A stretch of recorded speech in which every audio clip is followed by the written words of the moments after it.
সূর্যাস্তের পর অর্থাৎ সন্ধ্যার সময় ভুলেও করবেন না এই সকল কাজ। বাস্তুশাস্ত্র ও জ্যোতিষশাস্ত্র অনুসারে কিছু কিছু কাজকে সন্ধ্যার সময় এড়িয়ে চলতে বলা হয়েছে।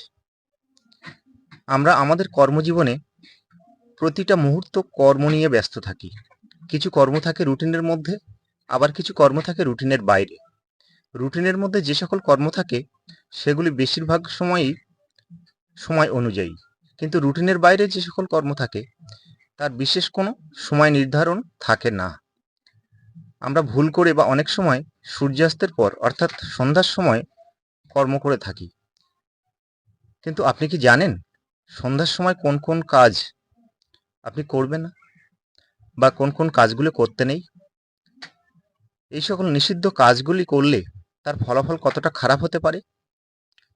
নমস্কার, আমি শ্রীরাম শাস্ত্রী শিবশক্তি জ্যোতিষতন্ত্র চ্যানেলে আজ আলোচনা করব সূর্যাস্তের পর অর্থাৎ সন্ধ্যায় কোন কোন কাজগুলি করবেন না। মূল বিষয়ে যাওয়ার পূর্বে একটি অনুরোধ, ভিডিওটি ভালো লাগলে চ্যানেলটি অবশ্যই সাবস্ক্রাইব করবেন এবং লাইক, কমেন্ট, শেয়ার করে সকলকে দেখার সুযোগ করে দেবেন। আলোচনার প্রথমেই বলবো, সূর্যাস্তের পর বা সন্ধ্যায় কখনো ভুল করেও তুলসী গাছ স্পর্শ করবেন না বা তুলসী গাছে জল দেবেন না। দ্বিতীয়ত, সূর্যাস্তের পর বা সন্ধ্যায় কখনোই ঘর ঝাড়া মোছা করবেন না।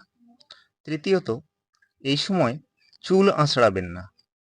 চতুর্থত, সন্ধ্যায় কখনোই জামা কাপড় বা পোশাক পরিচ্ছদ ধোয়া কাচা করবেন না। পঞ্চমত, সন্ধ্যার সময় কখনো খাবার খাবেন না। ষষ্ঠত, সন্ধ্যায় ঘরের চৌকাঠে বসবেন না বা দাঁড়াবেন না। সপ্তমত, সূর্যাস্তের পর বা সন্ধ্যায় বাড়ি থেকে কাউকে টাকা পয়সা, দুধ, দই, লবণ, হলুদ কোনো দ্রব্য দেবেন না। অষ্টমত, সন্ধ্যায় কখনোই ঘরের প্রধান দরজা বন্ধ রাখবেন না। নবমত, সূর্যাস্তের সময় বা সন্ধ্যায় ভুল করেও শুয়ে থাকবেন না। কেউ অসুস্থ থাকলেও এই সময় কিছুক্ষণের জন্য বসে থাকার চেষ্টা করুন।